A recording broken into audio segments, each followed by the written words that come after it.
Imagine you have the strangest idea in years to cross a landmass on a bicycle on your own. Imagine dreaming up such a challenge. Imagine planning a trip that spans a total length of 3,700 to 4,000 miles across the United States. How would you do it? Where would you start? Maps. Studying maps will reveal that nothing comes in a straight line. Mountains, rivers, lakes, coastlines, valleys, they are not straight. In organic nature, almost nothing is geometric. Therefore, studying a map and creating a route might not be about getting the shortest way from A to B, but rather the most logical and comfortable way, since comfort often turns out to be, in the long run, the fastest way. Just like the pioneers in their covered wagons, we should do the following: riding along a river, down to a valley, coming to a pass, crossing it, descending into a new valley, and following the next river. That's how it works when you're not sitting on a motorized vehicle. This is how you proceed on a map, which although is made of paper, corresponds to a terrain that resembles a crumpled sheet. Okay, but as I'm new to the territory, how do I acquire the necessary knowledge? Should I take it day by day or plan the entire route in advance? Should I know it stage by stage, plan each overnight stay in advance, or get the entire itinerary from somewhere? Of course, the easiest way is to stick faithfully to a path that many others have completed before you.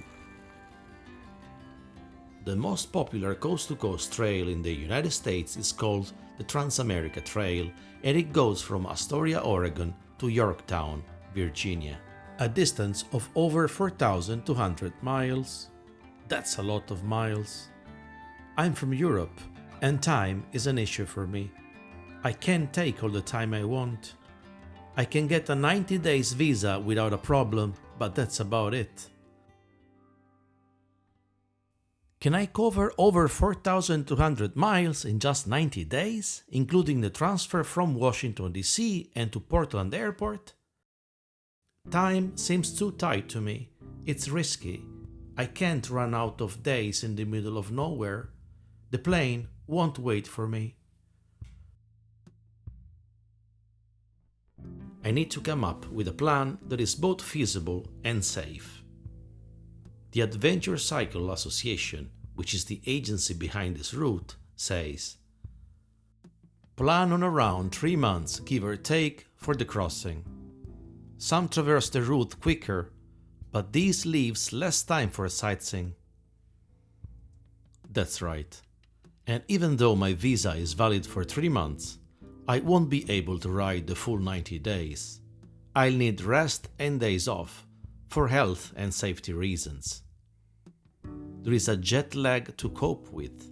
I would need to get to the beginning of the trail, and once at the arrival, I'd need to continue to the nearest airport, Portland. Maybe it's doable, but I don't feel like trying my luck. I need more secure time margins. This is not the shortest route at all. If your goal is to ride from the open Atlantic Ocean to the Pacific coast, the shortest route would be from Florida to California. According to the same organization, the Adventure Cycling Association, the so-called Southern Tier is 3,078 miles long and has much less total elevation gain.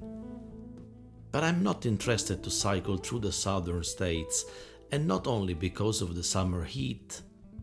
I'd like to ride on a more central route, one that could take me to Colorado, the Rocky Mountains and beyond. Only the Transamerica seems to do all this, but it's too long, if only by a little. I kept on looking for better solutions until I found one that, incredibly, seemed to be created for my needs. It is called the Transamerica Eastern Express, and it declares to be an easier and faster alternative for the eastern half of the TransAmerica Bike Route. In other words, west of Walden, Colorado, it faithfully follows the Transamerica, while east of Walden it is on a different route. I read, a way to bypass the severe mountain climbs, 3 major high-altitude climbs, and avoiding nasty dogs. Having Washington, D.C. as a start point, oh, that's for me. Non-US cyclists, oh, that's my case. Within their 90 days visa period, that's my case. Precisely that. I read, most riders on this new route will take about 36 pedaling days and much less climbing to reach Walden, Colorado, compared with a typical 50 pedaling days. I have no reason not to believe it. It seems shorter, but I can't exactly say why this would result in a whopping 14 days faster. But the good news aren't over yet. This route is greener. It follows a series of rail trails and canal towpaths for a total of near 600 miles. That is such a bonus. This way the eastern section's ride would be much more into the nature. On the west part, as it sticks to the original route, I'll get to see all the best features that TransAmerica Trails has to offer, the Tetons, Yellowstone, Montana, Idaho, and then Oregon. Just like I dreamt.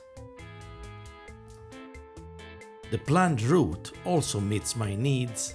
Frank Moritz, who designed this Eastern Express, curiously did it from east to west, which is less usual because it goes against the prevailing winds, but in doing so, the journey will evoke the pioneer's wagon train and the sense of distance, conquest and discovery that made these westward trails legendary.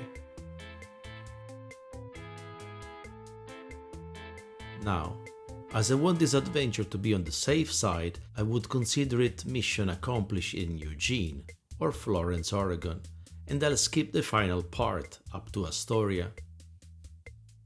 According to my calculation, this would be at 3,780 miles, with enough margin to take some rest and having no rush to get to the Portland airport once on the Oregon coast. That is because I'm not an athlete, but just a regular bike user, a commuter. Spare days are indeed needed, as you never know when or why you'll need to stop. This would be the weirdest vacation ever taken, but it needs to be also fun. So having free times for myself is essential. Now that I have decided on the route, now that I have enough information about it, I can think about a plane ticket. I'll take a rebookable ticket, but by the law, it must be a return ticket indicating my airport of choice and my departure's date. Portland, 89 days away from my arrival in Washington, D.C. I didn't design this route, but if I did, it would have been something like this. Using rivers, canals, and former railways. Altitude is something you want to avoid at all costs when with a loaded bicycle. Just like the pioneers with their wagons. Riding along a river, down to a valley, coming to a pass, crossing it, descending into a new valley and following the next river. That's how it works. That's how you move forward. It might not be the shortest route, but the one that can guarantee the most comfort. And comfort is ultimately speed. According to my calculation, if from Washington DC I want to reach the Oregon coast in 80 days, I would need to cycle not less than 72 days, meaning just 8 days off, or a day off every 10 days. That's tougher than any job. Cycling-wise, a minimum working day of 8 hours is required too.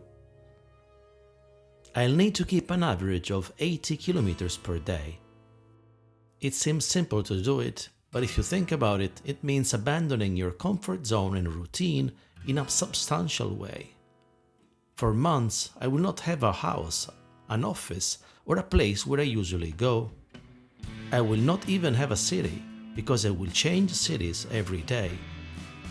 I will not have a space divided in rooms, with a comfortable bed to wait for me at the end of the day. The week will make no more sense. Monday or Friday will be the same. I will ride regardless of the weather, whether it's Sunday or I'm tired. The bike trip is often romanticized, but if you think about it, it is not free from stress and its own form of routine. Touring is like training hard and not coming back home for dinner. That is, you push forward and accumulate miles. It is progressive, from A to B, then C and D, and so on. In general, we cycle only one way. And the more days you put under your tires, the further away from home it gets. And it gets weird. As weird as you lose yourself, at least a bit. The risk assessment has been done, but it is still a leap into the unknown. I have made several scenario predictions, but I simply cannot control everything. I have never done anything this ambitious. Nothing can compare to this, really. Some things are simply far away in time right now. If I get at least halfway through the trip, like in Colorado, I will know how to handle the second part of the trip, or if I'll handle it. I want to find out if I have enough experience for this adventure or not. I also want to find out how my mind and body will adapt to this new sporting dimension, because I really have no idea.